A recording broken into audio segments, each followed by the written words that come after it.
Hello दोस्तों, welcome to my YouTube channel Ayush tutorial. जैसा कि आप सभी को पता है कि class 12th cash study questions हमारे जो थे वो हमारे कंप्लीट हो चुके हैं। तो जिन भी बच्चों को डर था, भय था, आपको अगर डाउट क्लियर करना है तो मेरे आयुष ट्यूटोरियल पर जाकर, पेज पर, यूट्यूब पर, प्लेलिस्ट पर जाकर आप सारे क्वेश्चंस सॉल्व कर ले। जिन्हें भी कोई समस्या है, ज़्यादा से ज़्यादा प्रैक्टिस करें ताकि आपको एग्जाम में टाइम कम लगे क्वेश्चंस को सॉल्व करने के लिए।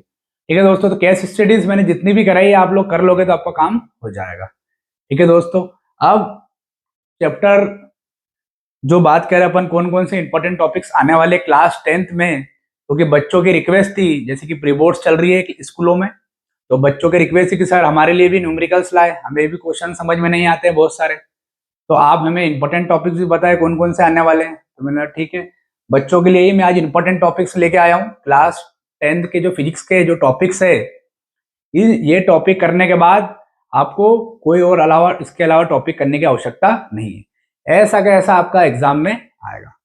ठीक है दोस्तों, फिजिक्स में कोई दम नहीं है, कुछ भी दम नहीं है।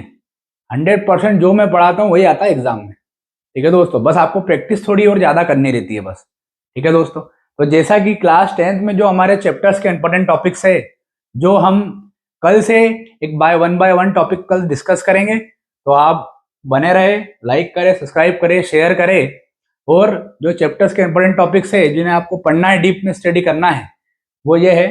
जैसे लाइट चैप्टर अगर आप बात करते हैं, 4 चैप्टर है अपने फिजिक्स में 10th में। तो आज भी जैसे मैं स्कूल में गया था तो बच्चे बता रहे थे कि सर हमें फिजिक्स तो ऊपर से ही आता है, फिजिक्स तो समझ में ही नहीं आता है।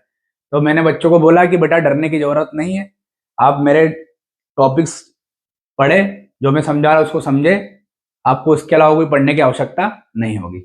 तो चैप्टर लाइट में सिर्फ 4 टॉपिक हमको करना है। ये 4 टॉपिक जो है दोस्तों वो क्या है? कॉन्केव मिरर, कॉन्केव मिरर का जो छठवां केस है दोस्तों, जो 6th केस है इमेज फॉर्मेशन में, जैसे हम इमेज फॉर्मेशन करते हैं तो इमेज फॉर्मेशन में दोस्तों 6 केस होते हैं। तो जो छठवां वाला केस है दोस्तों वेरी वेरी इंपॉर्टेंट है। जैसा कि आपको पता है कि 28 मार्क्स का, 28 मार्क्स का हमारा फिजिक्स का पेपर आने वाला है, 27 या 28 मार्क्स का। तो ये 27 28 मार्क्स एक भी क्वेश्चन बाहर से नहीं जाएगा, आप खाली इन टॉपिक्स को कर ले। जैसे कि 2 नंबर का आपका ये आ सकता है केस स्टेट, जो केस लास्ट वाला केस जो है 6th वाला केस। उसके बाद करें यूजेस आ जाएंगे एक एक नंबर के, कॉन्केव मिरर, कॉन्वेक्स मिरर के। ये टॉपिक आपको अच्छे से करना है। फिर आपको मिरर फॉर्मूला, लेंस फॉर्मूला के क्या करना है दोस्तों? न्यूमेरिकल्स करना है। 4 नंबर का क्वेश्चन ऐसा कैसा आता है। ठीक है दोस्तों, 4 से 5 नंबर क्वेश्चन ऐसा कैसा आ जाता है एग्जाम में। इसकी प्रैक्टिस भी आने वाले वीडियोस में आपको करवाऊंगा, आप बने रहिए, आप देखते रहिए। कम से कम समय में आपको कोशिश करूंगा कि ज्यादा से ज्यादा मटेरियल प्रोवाइड कर सकूं। जैसे पावर ऑफ लेंस का एक न्यूमेरिकल आ जाएगा, पावर लेंस का भी क्या आ जाएगा एक न्यूमेरिकल, जो पावर वाला फॉर्मूला है ना, P=1/f। और ये हमेशा काय में होना चाहिए? मीटर में होना चाहिए। पावर की यूनिट काय में आएगी? डायोप्टर में आएगी। तो एक ये भी जो है इंपॉर्टेंट टॉपिक है। तो ये 4 टॉपिक हमें अच्छे से करना है दोस्तों। यहाँ पर जो मिरर फॉर्मूला और लेंस फॉर्मूला, इनके 4 न्यूमेरिकल्स है, वो आने आने वीडियोस में डिस्कस करूंगा।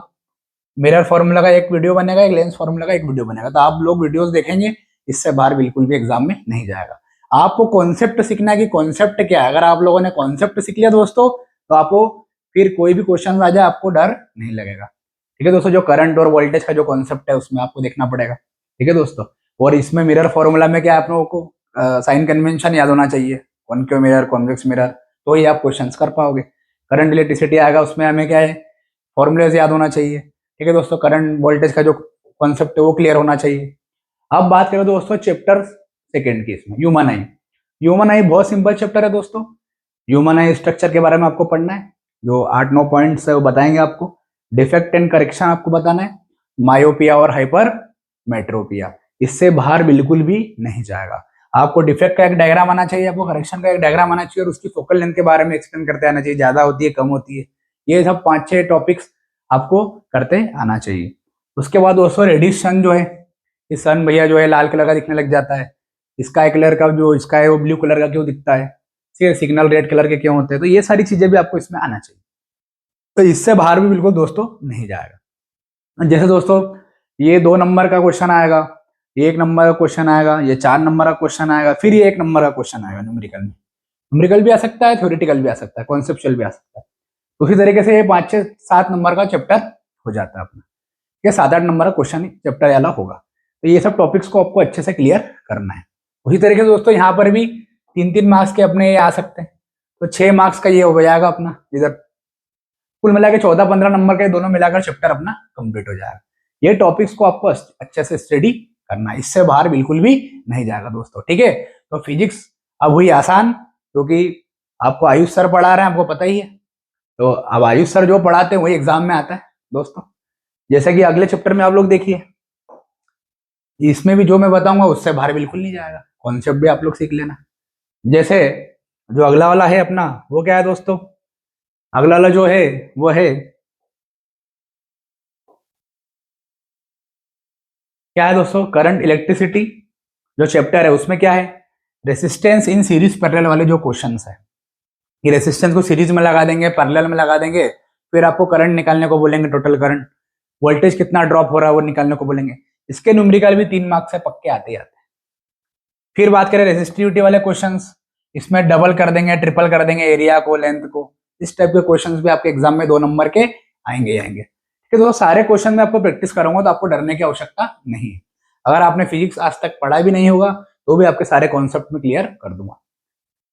बस बदले में आपको मेरे लिए सब्सक्राइब मेरे चैनल को करना है और ज्यादा से ज्यादा शेयर करना है, ताकि मैं मोटिवेट हो पाऊँ और आपके लिए आगे से आगे और वीडियो भी अच्छे से अच्छे वीडियो लेके आऊँ। अब दोस्तों क्या है, इलेक्ट्रिक पावर वाला एक जो न्यूमेरिकल आ जाते हैं, जो 3 फॉर्मूले होते हैं, I square R, V square upon R, और एक और होता है वोल्टेज इनटू करंट। 3 फॉर्मूले पावर के होते हैं दोस्तों। इस पे भी न्यूमेरिकल एग्जाम है, कैसे करना है वो भी मैं आपको सिखाऊंगा। बहुत सिंपल सिंपल चीज है दोस्तों, कोई भी दम नहीं है फिजिक्स में, कोई दम नहीं है, बस कॉन्सेप्ट क्लियर रखो आप। Heating effect of current, electric current का भी एक जो है न्यूमेरिकल आ जाएगा, आई स्क्वायर आर टी वाला जो है, और क्या होता है हीटिंग इलेक्ट्रिक ऑफ करंट, इसके बारे में भी हम डिस्कस करेंगे। कुल मिला के 3 2 2 2 करके ऐसे करके 7 8 नंबर का ये भी चैप्टर अपना हो जाएगा। तो 7 7 7 21 मार्क्स के ऐसे कुछ चैप्टर हो जाते हैं। ठीक है दोस्तों, अब ऑन एन एवरेज 1 2 मार्क्स आगे पीछे चलते रहते दोस्तों, बट टॉपिक हमें यही करना है। मैग्नेटिक इफेक्ट ऑफ करंट में दोस्तों केस स्टडी आपकी आएगी, सीबीएसई वाले हो तो केस स्टडी आएगी, एमपी बोर्ड में तो केस स्टडी नहीं आएगी। केस स्टडी बहुत इंपॉर्टेंट है, जैसे कि 12th क्लास में लेवल बढ़ते जाता है, तो 10th में ही आपको केस स्टडी सॉल्व करने की आदत होना चाहिए दोस्तों। अब इसमें कौन सा टॉपिक करना है, हमें ये 3 टॉपिक करना है, आप नोट डाउन कर लो। एक तो सोलेनॉइड वाला टॉपिक है, ठीक है दोस्तों, इलेक्ट्रोमैग्नेट जो हो जाता है, ऑब्जेक्ट को अपन अंदर इंसर्ट करते हैं, है ना, आयरन कोर। और बात करें right hand thumb rule, left hand rule भी हमें याद होना चाहिए, राइट हैंड थंब रूल और फ्लेमिंग का लेफ्ट हैंड रूल क्या होता है दोस्तों, मैं आगे ना वीडियो में बताऊंगा आपको। अब दोस्तों बात यह है कि केस स्टडी आएगी कौन से टॉपिक्स में, तो दोस्तों यहाँ पर एक ये टॉपिक है right hand thumb rule, Fleming का लेफ्ट हैंड रूल। अगर ये आपको रूल्स नहीं आएंगे तो आप जो है केस स्टडी सॉल्व नहीं कर पाओगे, क्योंकि इन्हीं रूल्स के कॉन्सेप्ट पे एक केस स्टडी आ सकता है, या फिर एक ये वाला जो टॉपिक है force on a current carrying conductor on a magnetic field, ये भी मतलब क्या है, मैग्नेटिक फील्ड है। तो force on a current carrying conductor in a magnetic field दोस्तों, ये टॉपिक में 100% हर साल क्वेश्चन आते ही है। वो जो मैग्नेट वाला जो टॉपिक नहीं रहता है, यहाँ पर स्टैंड लगा रहता है और रेड कलर का मैग्नेट रहता है, करंट पास होता है यहाँ से बैटरी से, वाला जो टॉपिक है वो भी हम आगे डिस्कस करेंगे। ठीक है, तो 100% एग्जाम में आएगा ही आएगा दोस्तों, इससे बाहर नहीं जाएगा। ठीक है दोस्तों, तो मेरे वीडियो को ज्यादा से ज्यादा स्टूडेंट पर पहुंचाए, जो भी बच्चे नए हैं चैनल पर वो भी सब्सक्राइब करें। ठीक है दोस्तों, तो कल से अपन क्या करेंगे, एक एक टॉपिक जो 10th क्लास की फिजिक्स की है वो अपन स्टार्ट करते जाएंगे। जैसे कल अपन न्यूमेरिकल्स करेंगे अगले 3 दिन 4 दिन, क्योंकि बच्चों को न्यूमेरिकल्स में बहुत ज्यादा डर लगता है, समझ में नहीं पड़ता कि करंट किधर फ्लो हो रहा है, डिवाइड हो रहा है नहीं हो रहा है, साइन कन्वेंशन क्या लेना है, यू माइनस लेना है, वी प्लस लेना है, कुछ भी बच्चे लेते हैं सॉल्व करते हैं। बच्चों मेरे वीडियो देखने के बाद आपको कुछ भी दिक्कत नहीं आएगी। ठीक है दोस्तों।